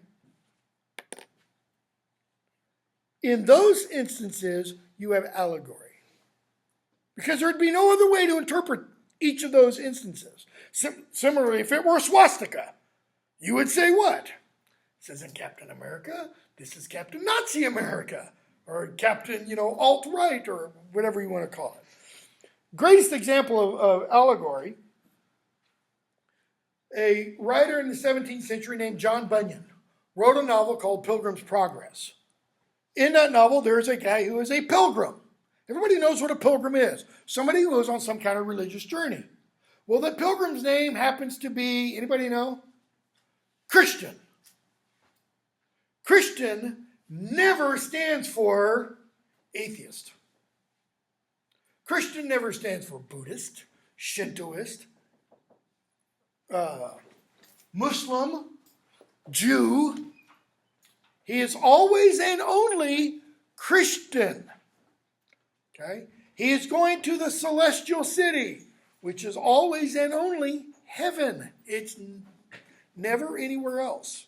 See, in that allegory, John Bunyan is telling you, this is what each symbol means, and this is what you have to read it as.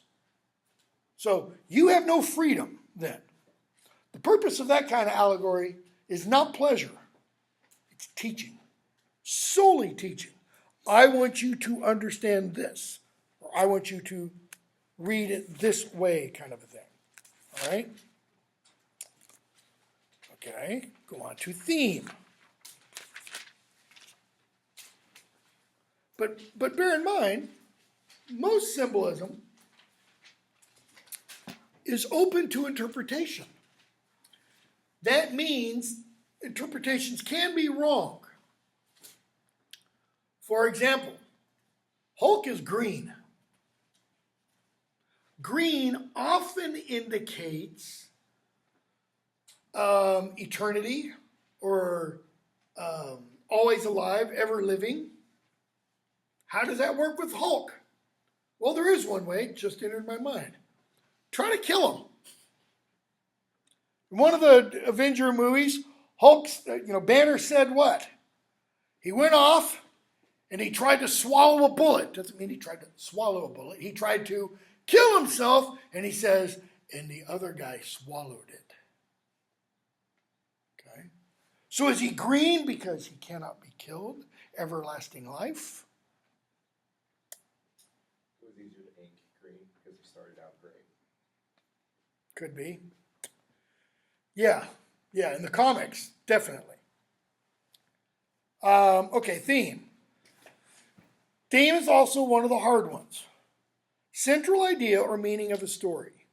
Now, you're going to see in the stuff you're going to read for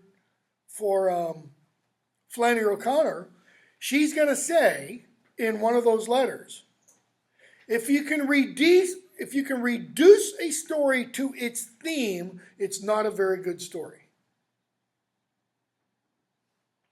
Now think about that. If you can reduce a story to a statement, then it's not a good story. Why? Because she says it takes all the words in the story to get the idea across. William Faulkner said he was a novelist and not a poet because poets take the least number of words to get the most amount of meaning.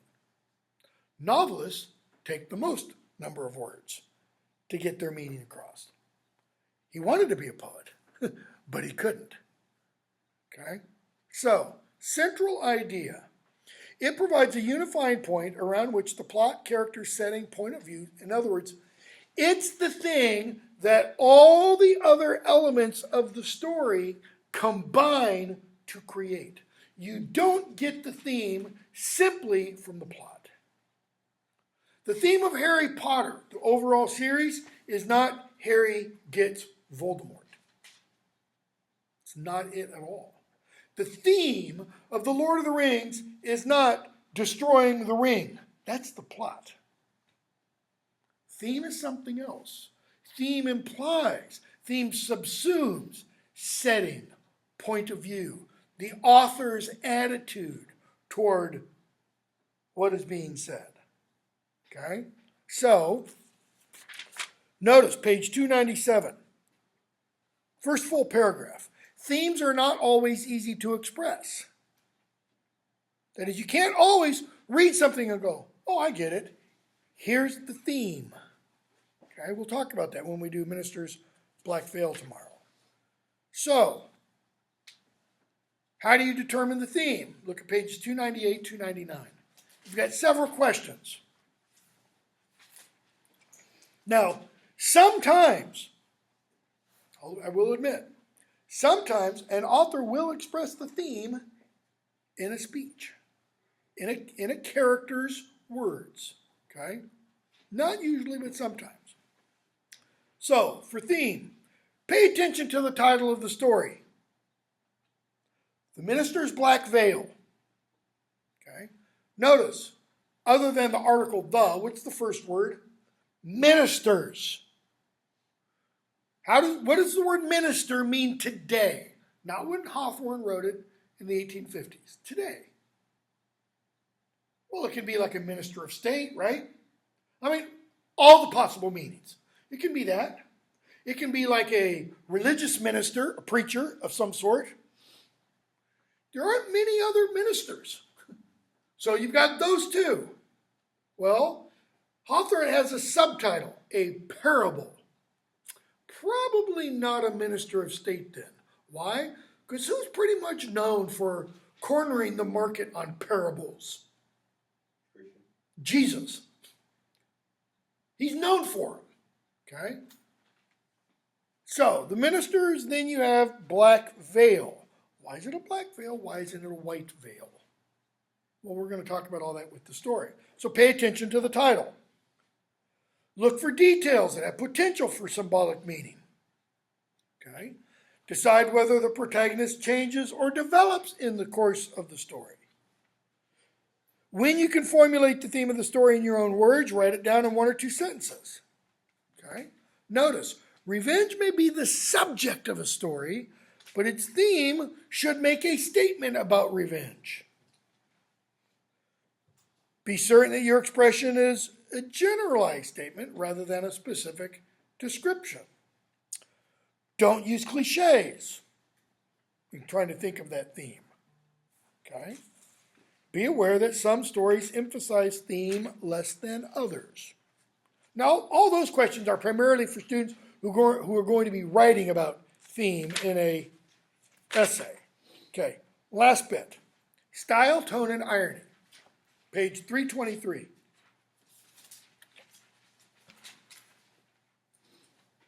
Style. You all know this because you all have your own style. Too often, professors of English try to stamp out a student's idiosyncratic style to make them write in that professor's own image, so to speak. You know, in other words, professors think of themselves as God, and they want to make each little person in their own image. Shouldn't do that. Style refers to the distinctive manner in which a writer arranges words to achieve particular effects. Okay, so look at that again. The distinctive manner in which a writer arranges words to achieve particular effects. How a writer writes, in other words. It includes word choice, length of sentences, how the sentences are structured, and their tone. In other words, some writers will play around with subject-verb-object order. Yes, he does that, doesn't he? That's Yoda, man. Yoda often puts the object at the end. Try it, you will. You will try it. It comes at the end normally. Yoda puts the try it at the beginning. Diction, writer's choice of words. What's the difference? How many of you have read some of the Harry Potter novels? Only a couple of you. How many of you have read any of the Lord of the Rings? Any of you? Okay. What's the difference between J.K. Rowling and J.R.R. Tolkien? Well, I mean, I haven't read a lot of Lord of the Rings, but I know that J.R. Tolkien focuses on descriptions of scenery and like the setting, whereas J.K. Rowling's more the story and character development. Exactly. Tolkien is much more descriptive, much more detailed language. He creates a world for you that you can really mentally enter. J.K. Rowling doesn't. J.K. Rowling is a fantastic storyteller. She's the person you want telling the stories around a campfire at night. She's not a great writer. Her books are full of errors. Believe me, I point them out to my students. They hate me for it because they're like, they revere her as a goddess of writing. It's like, no, she's really not that good. Look, here's this big glaring error. Tolkien, he worked on the book for 17 years, okay, because he kept refining, etc. And then he issued a second edition where he took out errors. That's what J.K. Rowling needs to do. She needs to come out with a second edition, fix all the errors, etc. Okay? Diction, writer's choice of words. What kind of words does the writer use? Because you have some writers use highfalutin fancy words, and others use everyday, ordinary, colloquial speech. J.K. Rowling uses a lot of colloquial speech, especially if you get the British editions. She uses Brit speak, She calls people Berks, B-E-R-K-S, which we don't really have an equivalent in the United States. It's kind of like jerk and jackass together, okay? So, you then have tone, page 325. Well, what's the tone? That's the author's attitude toward whatever that thing is. So, for example, The Lord of the Rings, Tolkien's tone is pretty high and solemn. This is serious stuff. J.K. Rowling's tone gets more serious the farther into the books you get. The first book is pretty light and airy, frothy, not much nutritional value. The second book gets a little more. By the time you get to book 7, you've got a full 4-course meal. I mean, you're full with that one. Why? She's developing her readers along. She's increasing their vocabulary. She's increasing their ability to sit still and read for a long period of time. Okay? So, the author's attitude. Think of the Marvel Universe. Some of the early Marvel films, Iron Man, for example, it's a lot more lighthearted than some of the later ones. Why? Because the later ones, a lot of people are dying. There's a lot of bad stuff. There's still a lot of lightheartedness. I like your beard, it's you're taking after me, comments like that. Okay? You're going to see when we do the 3 short stories that we do, the authors have very different tone. And when you listen, or if I play it in class, to Flannery O'Connor reading her short story, read it first and then listen to it. And I will bet you your perception will change after listening to it. Because you're going to come across reading it and you're going to think her tone is one thing. And then you're going to hear it, it's like, well, that's not what it implied. Okay? 326, 327. Last little bit. Yeah. Irony. Okay? What's irony? When you say something is ironic, what do you mean? It subverts expectation. Yeah, I didn't expect that. Okay? That's what it means. Something happens that is not what you expect it to be. Okay?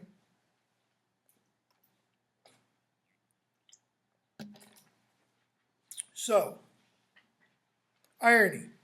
A device that, page 326, device that reveals a reality different from what appears to be true or what one expects to be true for a different kind of irony.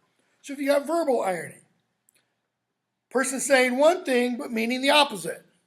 I hand you back a quiz, you get a 0, and I say, great job. What kind of irony is that?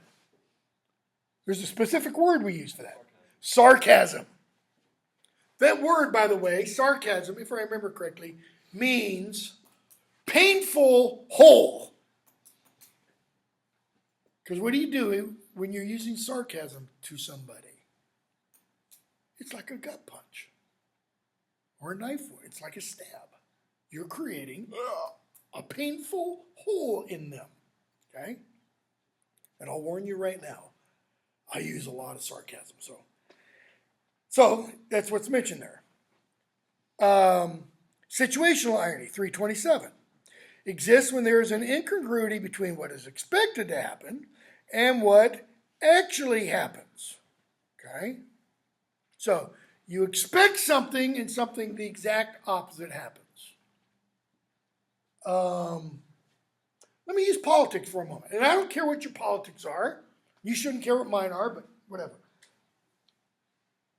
Last year, when Trump, and I'm going to use my pejorative term for him, you don't have to if you don't like it, and you don't have to like it, and I don't really care.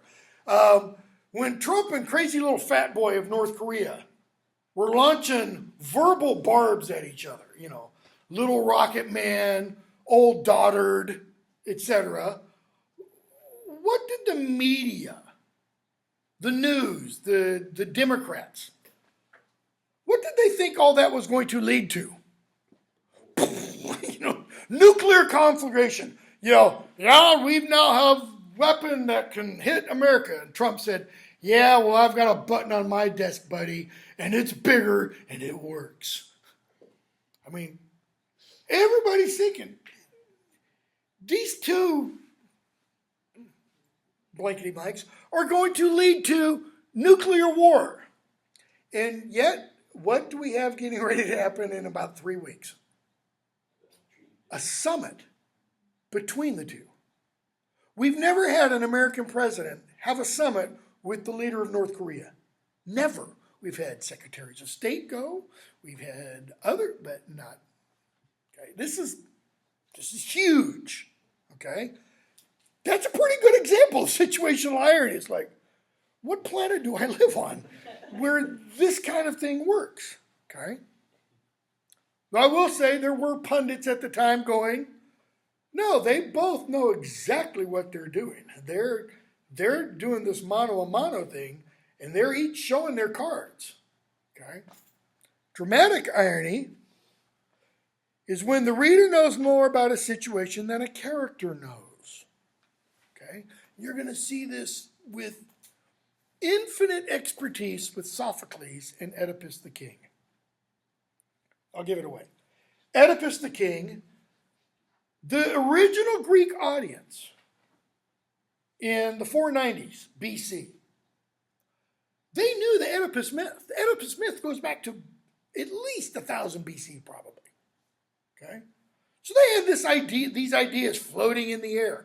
And here's this guy, Sophocles, he writes a new play about them, Oedipus and his family.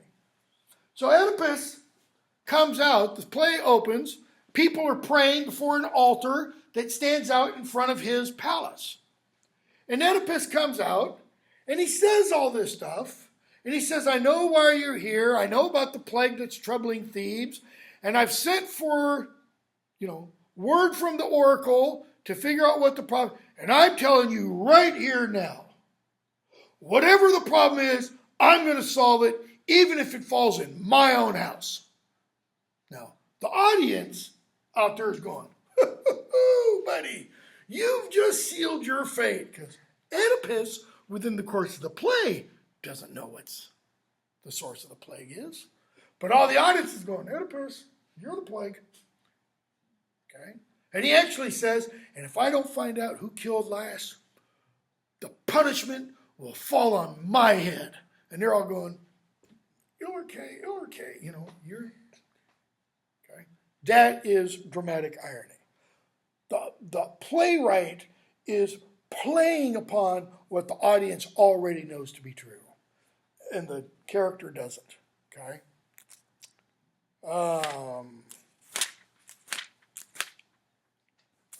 So I think that's it. So there's a section called Combining the Elements of Fiction, a Writing Process, that you can read, but you don't have to, like I said, you're not writing any papers in here. Now, page 371, you've got a section called Approaches to Fiction, a study of Nathaniel Hawthorne, a study of Flannery O'Connor, and critical case study, William Faulkner's Barn Burning. The material that I have assigned for Hawthorne, The Minister's Black Veil, that includes the study of Nathaniel Hawthorne, beginning on page 373. So read all of that tomorrow. So 373 to, lost my place, 379 gives you some pictures, if you want, of Hawthorne and his house and stuff, a brief biography and introduction, a chronology, when he was born, when he died, and then you have Young Goodman Brown, a short story, okay, and then The Minister's Black Veil. You don't have to read Young Goodman Brown, okay? Minister's Black Veil begins on 389. If there are footnotes, make sure you read the footnotes, okay? But as you read this story, and again, it's pretty short, when you get to the end of it, look at the questions for critical thinking and writing. And read through those questions, okay, and then go back and reread it. Like I said, it won't take you that long to read that story. And then think of those questions that were in that section on writing about fiction. Plot, character, setting, etc. And if you have time, read it a third time. Because I will guarantee you, you read it more than once, you're going to see something more each time you read it. Okay? All right, questions? So, quiz tomorrow will be over all those terms we discussed and the short story and the background to Hawthorne. Probably about 20 points. I don't know how many questions that'll be. No more than 20. And we'll do the quiz at the end of class so that we'll have gone over, well, we went over all the material today. Tomorrow we'll go over the short story, okay? Then we'll have the quiz. If you think you might have missed anything, this will be up on YouTube in, I don't know, a couple of hours. I'll send you the link. When I send the YouTube version also of, make a note to self. When I send the YouTube thing, just one second. Send YouTube of Flannery O'Connor and class lecture. My kids are going to go, what? Because that was a text. So I'll send those both to you and you'll have them within a couple hours. Questions? All right. That's all. There's supposed to be 4 more people in here. I wonder where they are.